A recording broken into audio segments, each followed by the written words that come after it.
오늘 말씀에 나타난 바리새인과 서기관들은 영적으로 병든 사람이라고 볼 수 있습니다. 왜냐하면 이들은 하나님의 말씀에 본질에 충실하지 않았기 때문에 그렇습니다.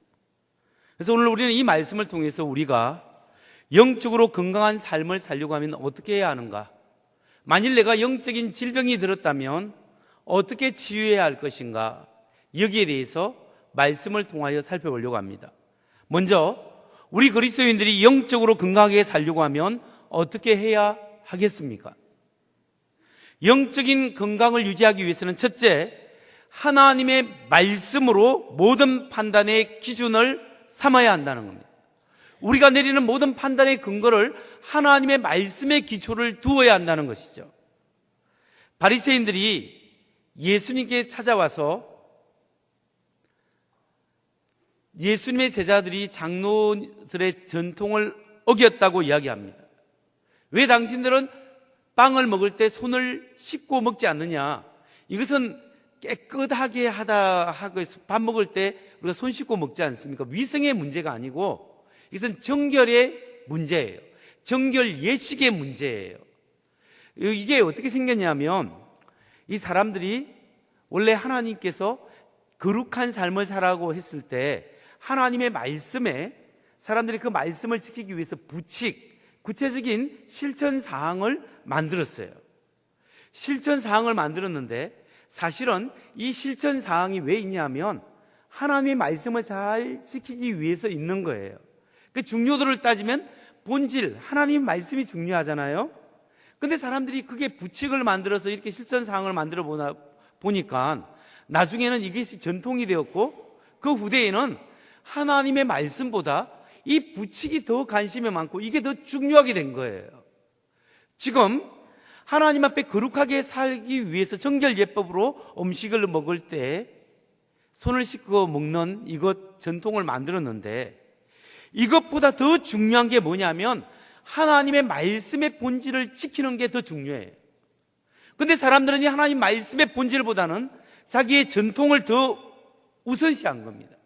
그러니까 예수님께서 예리하게 지적한 게 뭐냐면 왜 당신들은 고르반, 부모님을 잘 공경해야 되는데 그것을 가지고 하나님께 드렸다라고 말하기만 하면 부모님을 공경하는 그 의무를 안 해도 된다고 하는 이 잘못된 심보를 가지고 행태를 가지고 있느냐. 그 잘못된 행실로 하나님의 말씀을 어기고 있다라고 지적하고 계시는 거예요. 여러분, 우리가 하나님의 말씀 외에 다른 것에 권위를 두기 시작할 때 우리는 본질을 잃어버리기 시작합니다. 교회의 예식도 중요하고 예법도 중요하고 모든 것이 다 중요하지만 그 본질 속에 가장 중요한 것은 하나님의 사랑과 은혜와 하나님의 말씀에 기초된 그 신앙의 원리들이 가장 중요하다는 겁니다. 그런데 오늘날 우리가 살아갈 때 이 하나님의 말씀이 우리 판단의 근거와 기초가 되어야 되는데 오늘날 많은 사람들이 하나님의 말씀의 기초를 두는 것이 아니라 세상의 가치와 세상의 문화에 더 큰 가치와 비중을 둘 때가 있습니다.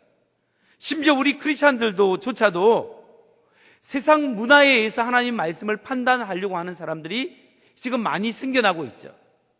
저는 그 대표적인 예가 바로 동성애지 않는가 이렇게 생각합니다. 여러분, 동성애의 문제는 성경에 명확하게 명시적으로 이야기하고 있습니다.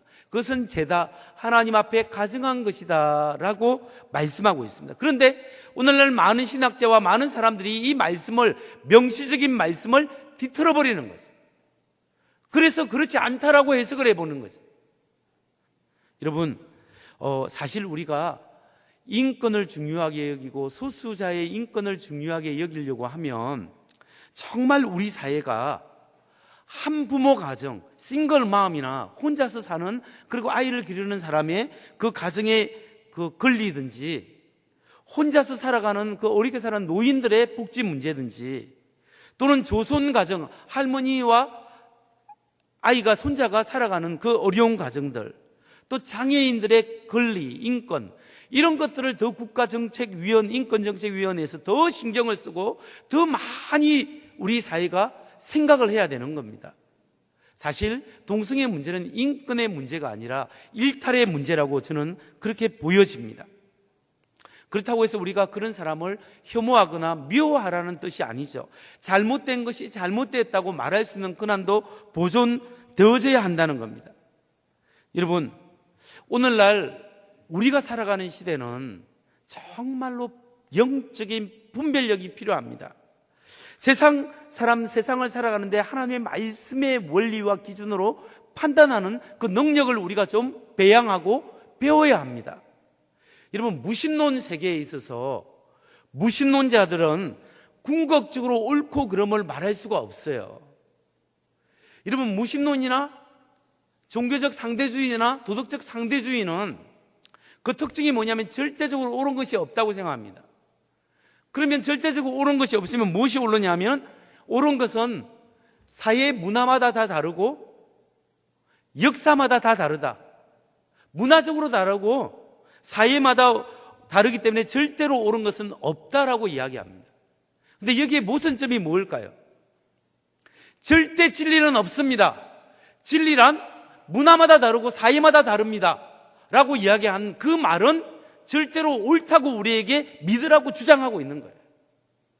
절대로 옳은 것은 없다 하지만 자기들의 주장은 절대로 옳다고 주장하는 거예요. 여기에 모순점이 있는 거예요.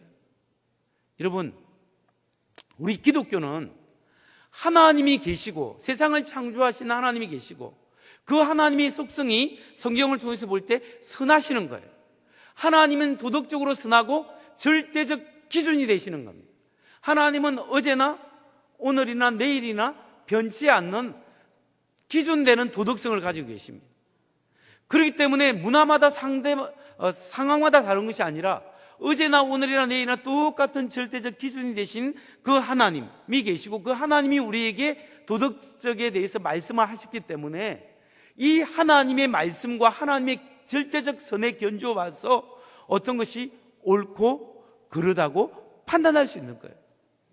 만일에 하나님이 계시고 하나님이 계시지 않고 하나님이 절대적으로 선하지 않다면 이 세상의 옳고 그름을 판단할 수 있는 근거와 기준이 없는 거예요. 예를 들면 일본의 제국주의가 결탄코 틀렸다고 이야기할 근거가 어디 있냐는 거죠. 위안부의 그 사람을 성노예로 삼은 것이 왜 잘못됐다고 말할 수 있는 근거가 어디 있냐. 그 사회에서는 그게 맞다고 한다면. 그러나 우리가 인류가 보편적으로 도덕의식이 있잖아요. 이 도덕의식은 하나님이 있어야 되는데 하나님으로 나온 이 도덕의식은 그런 것이 틀렸다고 우리의 양심이 벌써 말을 하고 있는 거예요.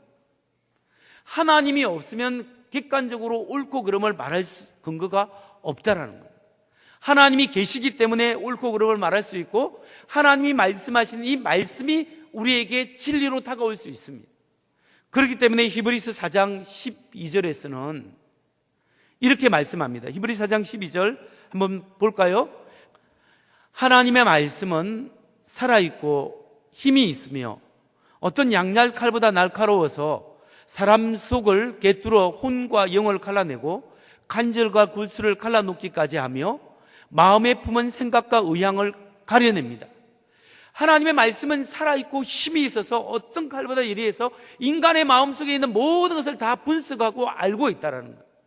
그리고 우리에게 참된 진리의 말씀을 알려주는 것이 하나님의 말씀입니다. 그렇기 때문에 여러분, 세상의 문화에 의해서 우리가 살아가는 것이 아니라 하나님의 말씀에 의해서 우리가 판단하고 근거하고 여기에 기준점을 살아갈 때 어제나 오늘이나 내일이나 동일한 하나님의 말씀대로 살아갈 수 있고 진리 가운데 살아갈 수 있음을 믿으시기 바랍니다.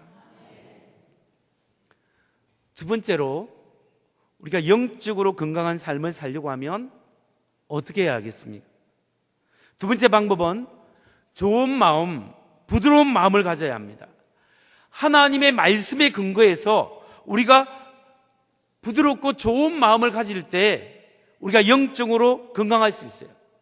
그러나 부드럽고 좋은 마음이 어떤 마음일까요? 부드럽고 좋은 마음은 하나님의 성령에 민감하게 순종하고 반응하는 마음이 부드러운 마음이에요. 하나님이 내게 말씀하실 때 아멘 하고 순종할 수 있는 마음이 부드럽고 좋은 마음이에요.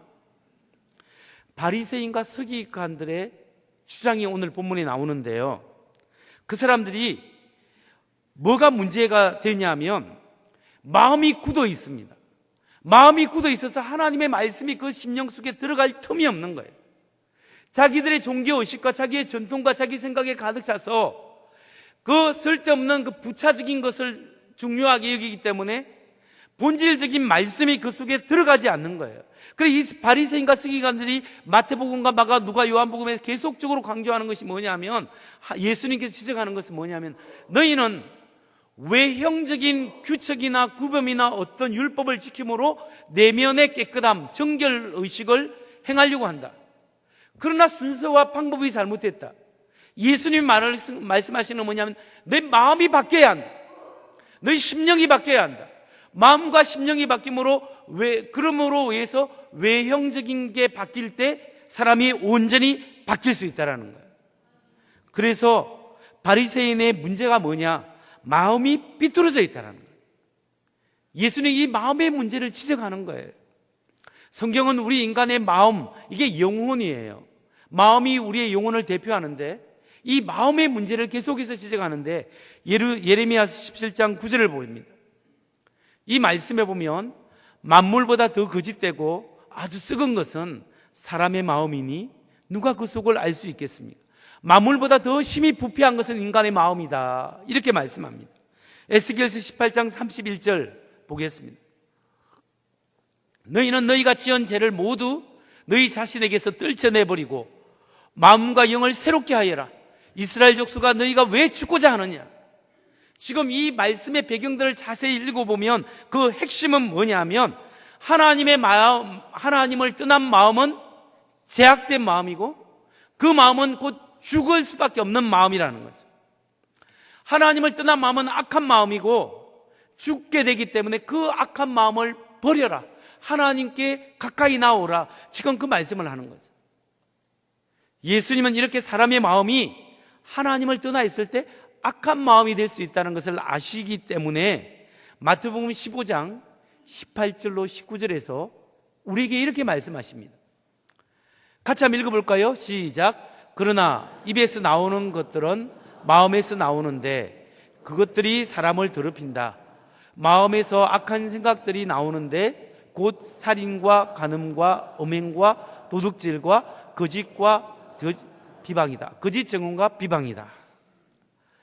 마음에서 나쁜 생각과 나쁜 행동이 나온다는 거죠. 이것이 바뀌어야 됩니다. 이것이 바뀌어야 되려고 하면 어떻게 해야 할까요? 인간의 변화는 우리 마음속에 있는 영혼이 바뀌어야 되는 거예요. 내 내면이 바뀌어야 합니다. 내 내면이 바뀌기 위해서는 예수님을 나의 주님으로 고백하고 내가 하나님 앞에 죄인을 고백했을 때 하나님의 영이 내 마음속에, 내 영 속에 들어오는 거죠. 그분을 나의 구주로 삼기로 작정할 때 하나님이 나의 영의 변화를 일으킵니다. 죽었던 영이 살아나는 거예요. 죽었던 영이 살아나고 주님이 나의 삶의 주인이 되면 그 보혈의 피로 내 죄가 용서함을 받고 내 영혼이 새롭게 되는, 성령님이 영혼을 새롭게 하고 마음을 새롭게 하는 그 은혜를 주시는 거예요. 그 은혜를 어떻게 주시느냐? 에스겔서 36장 26절로 27절에 나와 있습니다. 에스겔서 36장, 너희에게 새로운 마음을 주고 너희 속에 새로운 영을 넣어주며 너희 몸에서 돌같이 굳은 마음을 없애고 살같이런 부드러운 마음을 주며 너희 속에 내 영을 두어 너희가 나의 모든 율례대로 행동하게 하겠다. 그러면 너희가 내 모든 규례를 지키고 실천할 것이다. 너희에게 새로운 마음을 주고 너희 속에 새 영을 불어주겠다.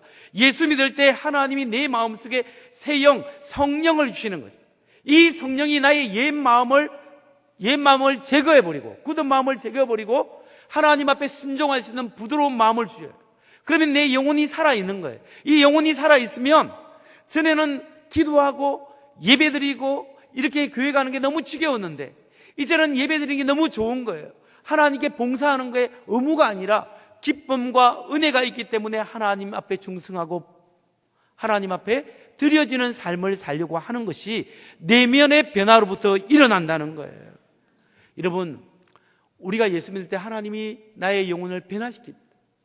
그리고 나에게 말씀하실 때, 하나님이 나에게 말씀하실 때 그 하나님의 말씀에 민감하게 반응해서 순종하는 여러분 되시기 바랍니다. 우리 마음이 굳어 있고 내 영혼이 굳어 있으면 안 됩니다. 하나님의 음성에 순종하고 성령을 쫓아 행할 때 하나님의 뜻을 이루어갈 줄 믿으시기 바랍니다. 그러면 세 번째로 우리가 주의해야 할 것이 있습니다. 예수 믿는 사람도 잘못하면 바리새인처럼 마음이 굳어질 수 있어요. 영적인 질병에 걸릴 수 있습니다. 영적으로 마음이 굳어갈 수 있는데 우리 믿는 사람이 어떨 때 영적으로 마음이 굳어갈 수 있을까요? 예수 믿는 사람의 마음이 굳어가는 경우 여러 가지 경우가 있는데 두 가지만 소개하면 이렇습니다. 먼저 하나는 하나님이 우리에게 원하시는 것, 성령의 음성, 하나님의 음성을 거부할 때 마음이 굳어가는 것. 하나님이 우리의 생각 속에 말씀하시고 내 심령 속에 말씀하세요. 어떤 때는 하나님 감동을 주시는데 또 깨달음을 주시는데 그것을 하나님의 음성을 자꾸 거부해버리고 내 마음대로 행할 때 우리 마음이 굳어갈 수 있고 내 영혼이 죽을 수 있는 거예요. 하나님이 설교를 통하여 개인적인 기도를 통하여 사건을 통하여 여러분의 생각과 여러분의 마음속에 말씀하실 때 예스!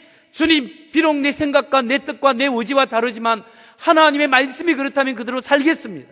그대로 순종하겠습니다. 이렇게 하나님 앞에 부드러운 마음을 가지고 순종할 때 하나님의 역사가 일어나는 줄 믿으시기 바랍니다. 하나님의 말씀에 순종하지 않을 때 마음이 굳어가는데요. 또 다른 하나는 경우는 상처받지 않기 위해서 자기를 막 방어막을 칠 때 마음이 굳어가는 거예요. 사람은 살아가면서 상처를 주기도 하고 상처를 받기도 합니다. 어느 정도 다 상처 주고 상처 받는데 어떤 사람 너무 자기가 상처받기 싫어서 방어를 너무 하게 되면 자기 방어가 어떤 사람은 두려움으로 나타나고 어떤 사람은 교만으로 나타나고 어떤 사람은 개팍함으로 나타나고 어떤 사람을 공격하는 것으로 창피당하지 않기 위해서 다른 사람을 공격하는 것으로 나타날 때가 있습니다. 제가 전에 공부할 때 어느 나이 많은 총각 목사님이 있었는데 이 목사님은 사람 모일 때마다 다 끼어서 이야기하면서 사람들에게 안 좋은 소리만 막 하시는 분이 있었습니다. 그래서 그분만 오면 사람들이 이리저리 피하고 막 그런 경우가 있었는데요. 이분이 하루는 얼굴이 딱 굳어져서 평소에는 오면 막 이 말 저 말 다 했는데 아무 말도 안 하고 그냥 얼굴이 굳어져가지고 딱 왔어요. 다른 사람이 물었습니다. 목사님 왜 그렇게 굳어져서 이렇게 생활합니까? 이제는 나는 상처받지 않고 남에게 무시당하지 않기 위해서 내가 이제는 뭐라 하면 내가 확실히 뭐라 하려고 내가 준비를 하기 위해서 이런다, 이런 이야기입니다. 마음이 꽁하게 해서 어디 한번 두고 보자, 이런 생각으로 하기 때문에 그 얼굴이 벌써 굳어 있는 게 느껴지는 거죠. 여러분, 우리가 예수 믿는 사람이 마음에 꽁하고 있다가 내가 대로받고 말로 돌려주리라, 전에 그 사람이 나를 이렇게 모욕했지, 내가 다시 한번 뭐라도 갚아주리라, 이렇게 마음을 굳게 하고 있으면 하나님의 역사를 경험할 수 없어요. 우리가 하나님 앞에 내가 어떤 존재, 내가 그렇게 죄인이었는데 하나님이 나 같은 죄인도 용서해 주셨잖아요.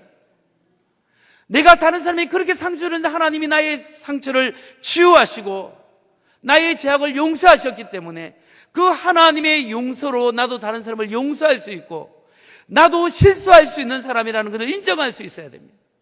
목회자의 말이 무조건 맞는 것도 아니잖아요. 그 어떤 사람도 다 실수하고 다 틀릴 수 있는 거예요. 나도 실수할 수 있는 사람이다. 저 사람도 실수할 수 있는 사람이다. 그러나 오늘 하나님의 사랑이 나를 듣기 때문에 나도 저 사람을 용서하고 이해하겠다, 이렇게 하나님 앞에 서로가 서로를 용납하는 마음으로 꽁하게 전에 나를 이렇게 창피를 줬는데 나도 창피 한번 주겠다, 이렇게 하면 마음속에 성령이 역사하지 않습니다.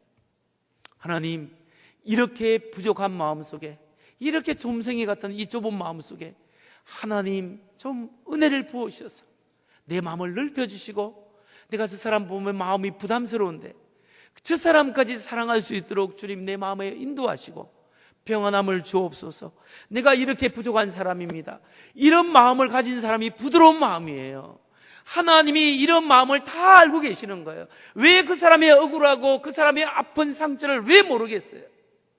그 사람의 십자가의 은혜로 하나님이 다 용서하시고 이미 그렇게 다 준비하고 쓰다듬어 주셨지 않습니까? 우리는 그 하나님께 받은 바 은혜를 자꾸 되새겨야 합니다. 하나님이 이런 나를 용서하셨으니 나도 저 사람도 용납할 수 있도록 주여 내게 은혜를 베풀어 주옵소서. 이렇게 할 때 하나님의 놀라운 역사가 일어날 줄 믿으시기 바랍니다. 말씀을 마칩니다.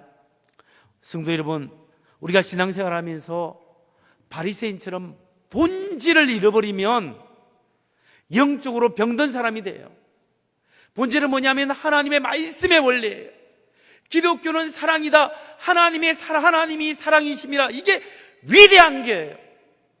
이 세상에 있는 종교 중에 어느 신이 그 신이 사랑이라고 이야기하는 종교가 어디 있어요? 하나님 유일신을 믿는 종교는 기독교와 이슬람과 유대교밖에 없어요. 유대교와 기독교는 구약 성경을 같이 쓰는 겁니다. 이슬람은 기독교와 다른 경전 코란을 쓰는 거죠. 이슬람은 알라는 사랑이시다, 알라는 자비롭다라는 이야기하지만 알라의 속성이 사랑은 아니에요. 왜냐하면 알라는 궁극적으로 인격체가 아니기 때문에. 그런데 우리가 믿는 하나님은 인격체고 하나님은 사랑이시다. 그 사랑이 말로만 하는 것이 아니라 우리 인간을 사랑하셔서 인간의 죄를 대신해서 십자가를 지고 이 세상으로 찾아오셔서 십자가를 지신 죽어주시는 사랑이에요. 그런 사랑을 우리가 받았습니다.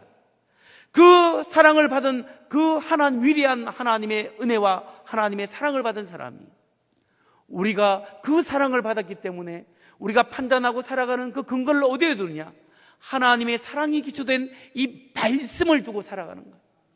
하나님이 나를 이처럼 사랑하셨으니, 이만큼 나를 사랑하셨으니 나도 하나님 앞에 용서받은 죄인이기 때문에 나도 다른 사람을 용납하고 사랑하며 살 수 있도록 주여 나를 불쌍히 여겨 주옵소서. 말씀의 사랑의 기초로 살아가는 사람 되시기 바랍니다.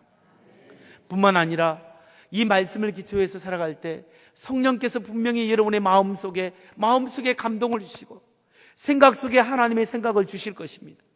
그 하나님의 생각과 성령의 음성에 예스, 주님 그렇게 살겠습니다, 순종하는 여러분 되시기 바랍니다. 그리고 여러분의 마음에 변치 않는 우리 마음이 바뀌어져야 합니다.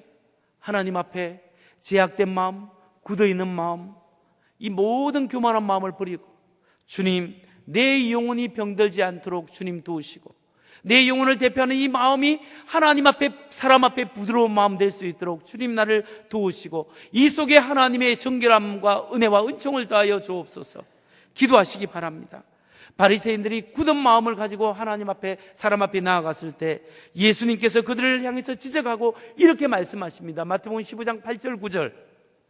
마태복음 15장 8절 9절. 이 백성이 입술로는 나를 공경하되 마음은 내게서 멀도다. 사람의 계명으로 교훈을 삼아 가르치니 나를 헛되이 경배하는도다 하였느니라. 구약 성경을 인용하면서 이 백성이 입술로는 나를 공경하되 마음은 내게서 멀다. 왜냐하면 하나님을 진정으로 사랑하는 마음이 없기 때문에.